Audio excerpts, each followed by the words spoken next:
Break नंतर आपल्या सगळ्यांचं स्वागत। आपली चर्चा सुरू आहे ती म्हणजे शिवसेना भाजप मधला विसंवाद आणि त्यांच्यामध्ये दरवेळी युतीच्या अनुषंगाने अजून कुठलाही न झालेला निर्णय, त्या पार्श्वभूमीवरती जाहीर झालेला वचननामा। मी नागपूरला जातोय, गजानन निमदेव आपल्या सोबत आहे, तरुण भारतचे मुख्य संपादक। निमदेवजी, आशिष शेलार मधल्या काळात एका वृत्तपत्राबरोबर काही डिस्कशन त्यांचं फेसबुक लाईव्ह झालं, त्यातले काही मुद्दे, त्यातला एक मुद्दा खूप महत्त्वाचा आहे की युती व्हावी याबाबत शंका निर्माण व्हावी अशी शिवसेना नेत्यांची काही दिवसातली कार्यपद्धती आहे। असं जर का असेल तर भाजप देशात नंबर 1, महाराष्ट्रात नंबर 1 सत्ता आहे दोन्हीकडे, तरी सुद्धा नमतं का घेताय तुम्ही? शिवसेनेचं थोरले पण आता कधी नव्हे ते मान्य केलंय।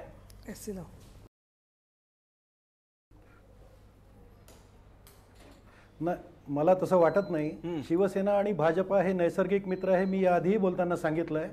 आणि नैसर्गिक मित्र हे हिंदुत्वाच्या मुद्द्यावर झाले आहेत। गेल्या 25 वर्षांपासून भाजप आणि शिवसेनेची महाराष्ट्रात युती आहे। बाळासाहेब ठाकरे होते, प्रमोदजी महाजन होते, गोपीनाथजी मुंडे होते, या सगळ्यांनी हे दोन पक्ष एकत्र आणले, वाढवले, महाराष्ट्रात सत्ता मिळवली। 95 सालात युतीची सत्ता आली, भारतीय जनता पार्टी लहान भावाच्या भूमिकेत राहिली आणि हळूहळू भारतीय जनता पक्षाचा विस्तार झाला। 2014च्या निवडणुकीत भाजपाला देशात सत्ता मिळवता आली, त्यानंतर महाराष्ट्रात भाजपाने शिवसेनेपेक्षा दुप्पट संख्येत आमदार निवडून आणले। त्यामुळे मला असं वाटतं शिवसेनेने आता मोठ्या भावाच्या भूमिकेतून बाहेर पडलं पाहिजे। मुंबईतून कशी बाहेर पडणार पण समजण्यापेक्षा भाजप निमदेवजी मुंबईतून बाहेर कशी पडणार या भूमिकेतून शिवसेना, जर का आकडा तुमच्यापेक्षा जास्त आहे? नाही, मुंबईतून आकडा आधीच्या निवडणुकीत जास्त होता, आता परिस्थिती बदललेली आहे। केंद्रात भारतीय जनता पार्टीचं सरकार आहे, महाराष्ट्रात भाजपाचे मुख्यमंत्री आहेत आणि मतदारांमध्ये विश्वास निर्माण करण्यात मुख्यमंत्री फडणवीस आणि पंतप्रधान नरेंद्र मोदी यांना यश मिळालेलं आहे।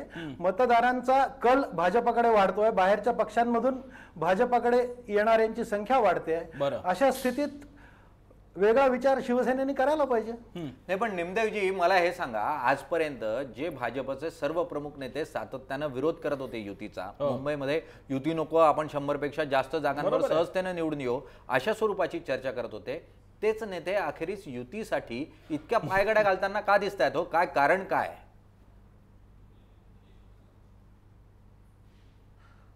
नाही, मला तसं वाटत नाही कुठेही पायघड्या घालताना दिसत नाहीयेत। युती झाली तर भाजपला आनंदच आहे आणि युती होणार नसेल तर त्यांनी 500 निमदेवजी मुख्यमंत्र्यांनी मान्य केलेला 114चा आकडा सुद्धा धुडकावून लावत, निमदेवजी 114चा आकडा धुडकावून लावत जेव्हा 60 जागा तुमच्या अंगावरती फेकल्या जातात ऑफर म्हणून, त्या ठिकाणी खरं तर ताठपणा दाखवायला पाहिजे एखाद्या पक्षाने, राष्ट्रीय पक्षाने।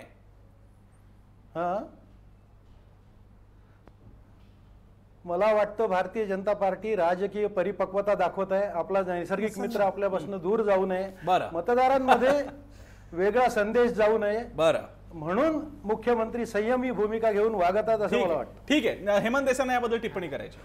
माझं असं म्हणणं आहे निमदेवजी की नैसर्गिक मित्र होता हिंदुत्वाच्या मुद्द्यावरती, पुलाखालून बरंच पाणी वाहून गेलेलं आहे, निलमताई येतो तुमच्याकडे, आता नैसर्गिक शत्रू आहेत। आणि मगाशी निलमताईंनी जे सांगितलेलं होतं की भारतीय जनता पक्ष आता शिवसेनेची सुद्धा जागा व्यापत चाललेली आहे आणि जर शिवसेनेला शिवसेना संपवायला लागेल तर ते पंजा उगारणारच नाही याच्यावरती, तर तेच आता घडतं आहे। आणि हे होऊन सुद्धा आता प्रसन्न जे म्हणतात की एवढं होऊन सुद्धा पूर्वी सुद्धा ज्या प्रकारची लाचारी एक प्रकारे केली जात होती भारतीय जनता पक्षातर्फे, हे बाळासाहेबांपुढे वाकून जायला लागत होतं, तसं आता मुंबई बाबत जर होत असेल तर हे बदललंय की संपूर्ण बदललेलं। शिवसेनेने पूर्णपणे वर्चस्व आपलं सिद्ध करण्याचा डाव आखला आणि त्यामध्ये भाजप झुकतीये। एक लक्षात घ्या, ठाण्याला जी मीटिंग झाली त्यामध्ये भाजपच्या मीटिंगमध्ये मधू चव्हाण काय म्हणाले होते, कुठल्याही परिस्थितीमध्ये युती होताच कामा नये, त्यांना जबरदस्त प्रतिसाद मिळाला होता।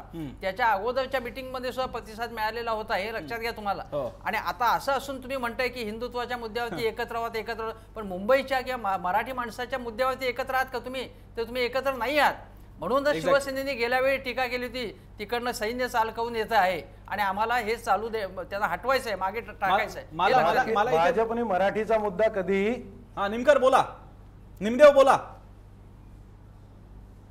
अनेक प्रकल्प गुजरातमध्ये टीका झाली ना। भाजप आणि मराठीचा मुद्दा कधीही उचललेला नव्हता। भारतीय गेले असतील पण भाजप आणि मराठीचा मुद्दा कधीही उपस्थित केला नाही। भाजप हा राष्ट्रीय पक्ष आहे, भाजपाला मराठीचा मुद्दा उपस्थित करून एका प्रांतवाद करायचा नाही, त्यामुळे भाजपाने कधी मराठीचा मुद्दा उपस्थित केला नाही, पण हिंदुत्वाच्या मुद्द्यावर दोन्ही पक्ष एकत्र आहेत हे कोण नाकारू शकतं? ठीक आहे, निलमताईंकडे जाण्यापूर्वी भारत कुमार राऊत परिस्थिती सरांकडे गेल्या येतोय. राऊत सर, 5 एक वर्षांमध्ये याच्यामध्ये बदलली आहे, मांडली भाजपाची जाते ताकद वाढली आहे. मी येतो, निलमताई येतो तुमच्याकडे. निलमताई येतो तुमच्याकडे. मी राऊत सरांकडे मगासपासून गेलो नव्हतो. राऊत सर, त्याच्यातली एक थिअरी अशी मांडली जाते की जी उघडपणे बोलली नाही जाते, की जरी भाजपचा समजा अगदी दावा असेल की आपण निवडून येऊ वगैरे सुद्धा, तरी सुद्धा मुख्यमंत्र्यांना काळजी वाटते की दुखावलेली बाहेर पडलेली सत्तेतून शिवसेना ही आपल्याला जास्त डेंजरस ठरेल, जी विधिमंडळामध्ये सुद्धा आपल्याला त्रासदायक ठरेल. हे होऊ नये म्हणून मुख्यमंत्र्यांचे व्यक्तिगत प्रयत्न सुरू आहेत की युती तुटू नये. हे खरं? मला असं वाटतं की मुख्यमंत्र्यांना असं वाटतंय, बरोबर आहे, की जर का एकत्रितपणे जर का निवडणूक लढवली, अगदी जेन्युइनली वाटत असं अशी माझी समज, जे उद्धवजींना असं वाटतंय की एकत्रितपणे लढवली असती, तर मग हे संबंध जे व्यूह आहे, हे जे सगळे युद्धभूमी आहे, ही संपूर्ण शिवसेना आणि भाजप हेच व्यापून टाकेल आणि त्यामुळे कधी 3/4 पेक्षा जास्त जागा या शिवसेना भाजपच्या युतीला मिळू शकतील असं वाटतं. ह्याच्यामध्ये कदाचित देवेंद्र फडणवीस यांच्या मनातला हेतू असा असेल की आतापर्यंत पाहिलं तर असं दिसतंय की भाजपचा इलेक्टिव्ह रेशो जो आहे, निवडून येण्याची क्षमता जी आहे ही शिवसेनेपेक्षा जास्त आहे असं इतिहास सांगतो. ते जे जितक्या सीट्स लढवतात त्याच्यामध्ये जितक्या निवडून आणतात त्याच्यापेक्षा शिवसेना कमी निवडून आणू शकतो.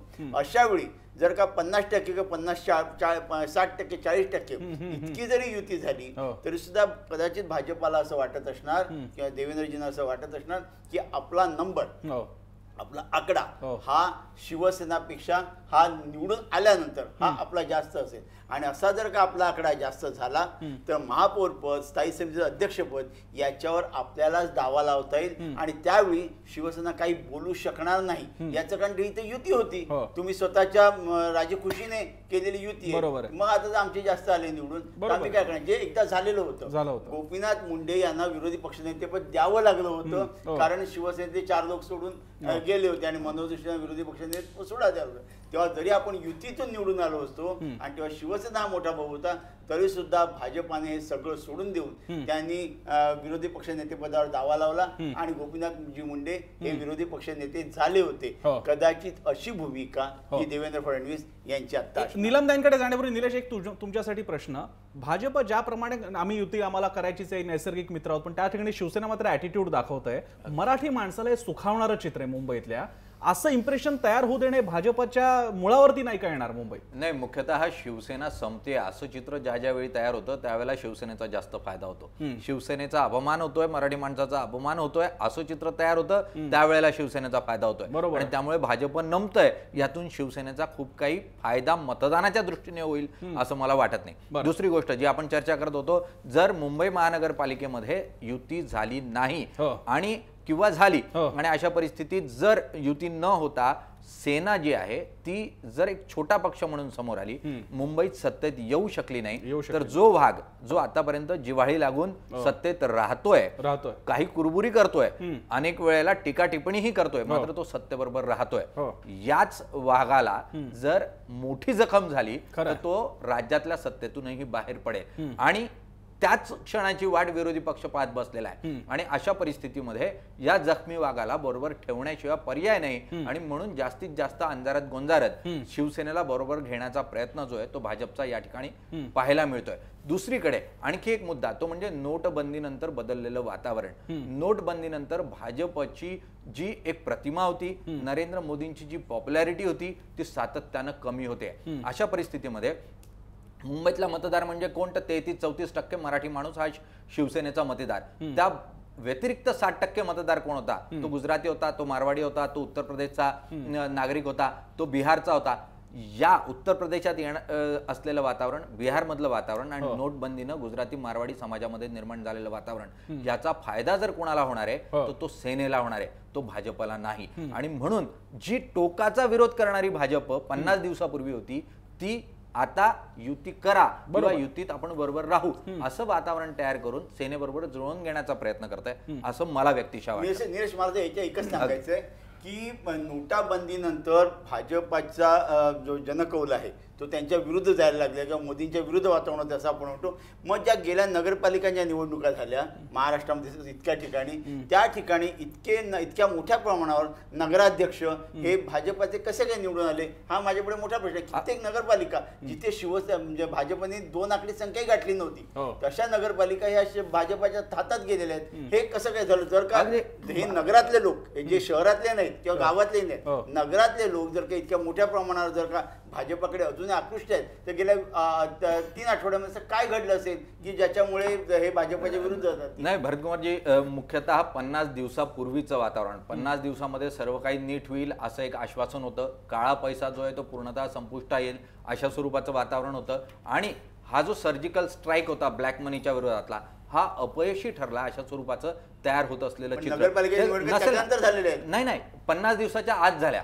नगरपालिकेच्या निवडणुका या 50 दिवसाच्या आत झालेल्या आहेत. त्याचे निकालही 50 दिवसाच्या आत लागलेले आहेत. आणि मुख्यतः ज्या स्वरूपाचे आर्थिकदृष्ट्या कमकुवत असे निर्णय झाले किंवा त्याचे जे दूरगामी परिणाम होणार आहेत ते आजही ग्रामीण भाग, मग तो निमशहरी जरी असला तरी तिथपर्यंत पोहोचू शकलेले नाही. मात्र मुंबई सारख्या अत्यंत विचारी अशा नागरिकांचा आणि त्यांचा आर्थिक व्यवहारांशी थेट संबंध असतो अशा लोकसंख्येशी हा विषय हा अत्यंत जवळून आणि जिव्हाळी लागणारा असा विषय. आणि त्यामुळे तो प्रतिक्रिया देत नसला तरी तो मतदानातून प्रतिक्रिया देणारच नाही अशा स्वरूपाचं चित्र नसेल. आणि त्यामुळे हे माझं व्यक्तिशः प्रिडिक्शन आहे, ते मे बी चुकीचंही ठरू शकतं. मी निलमताईंकडे जातो. निलमताई बोला, तुमचा राहिलेला मुद्दा पूर्ण करा.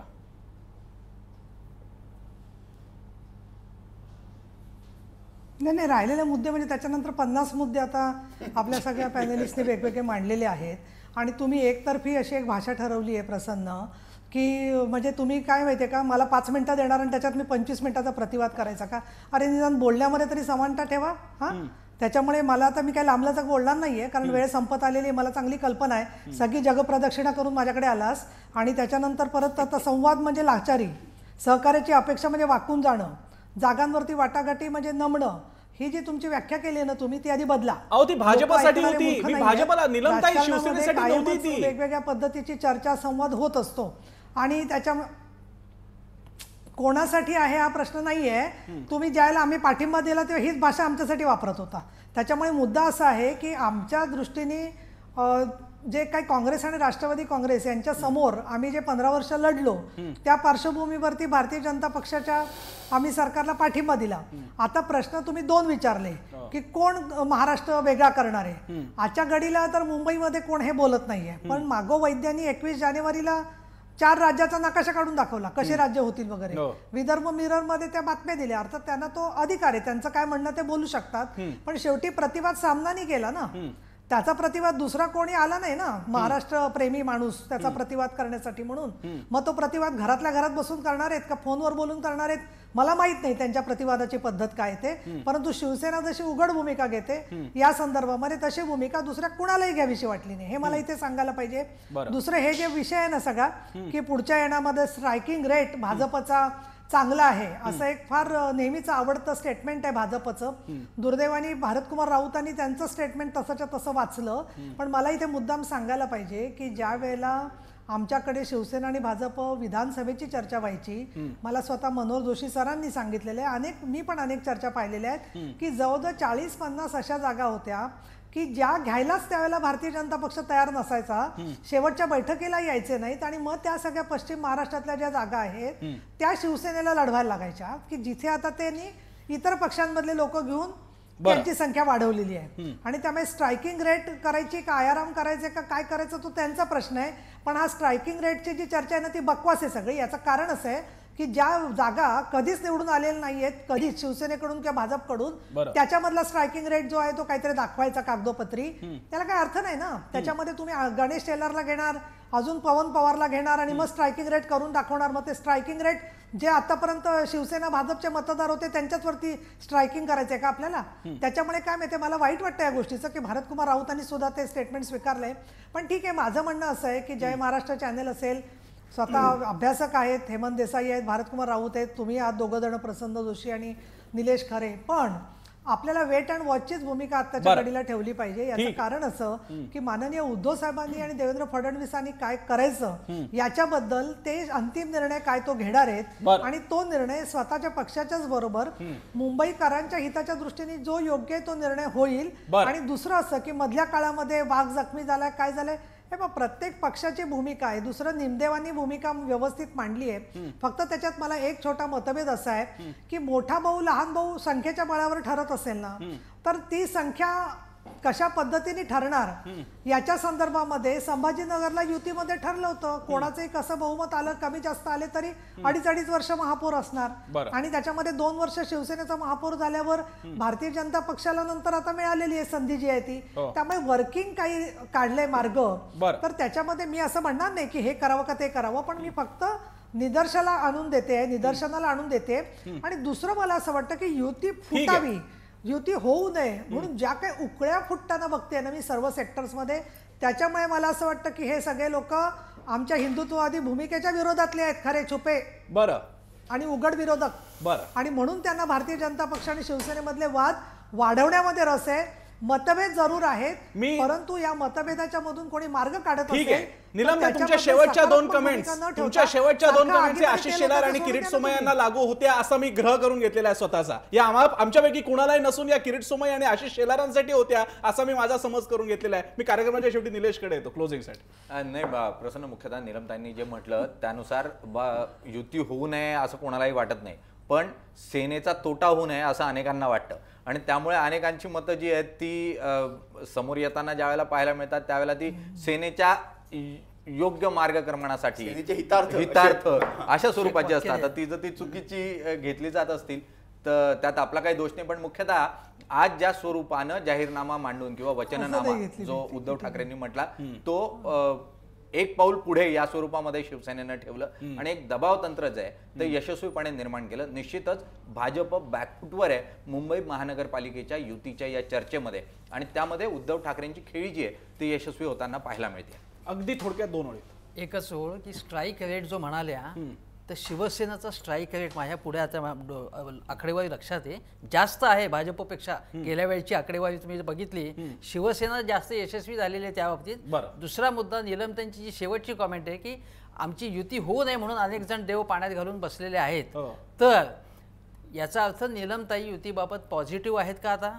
म्हणजे आम्हाला जे वाटत होतं अंदाज की युती होणार नाही आणि आम्ही युती होऊ नये अशी आमची इच्छा नाही, जो अंदाज आपण मानतो. निलमताईंचं शेवटचं वाक्य बोलकं आहे एवढंच मी सांगतो. ठीक आहे, कार्यक्रमाच्या शेवटी या सगळ्या जर तरच्या गोष्टी जर तरवरती सोपूयात, भविष्यावरती सोपूयात. जसं निलमताईंनी शब्द वापरला वेट अँड वॉच, तेच आमच्या हातामध्ये आहे.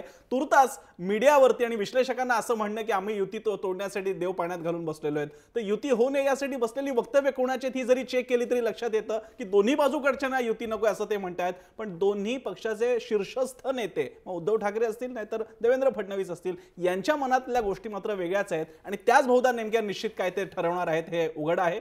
या चर्चेसाठी आपल्याला निलमताई, तुम्ही, भारतकुमार राऊत सर, गजानन निमदेव आणि हेमंत देसाई सगळ्यांनी वेळ दिला. सगळ्यांचे आभार. इथेच थांबूयात. जय महाराष्ट्र.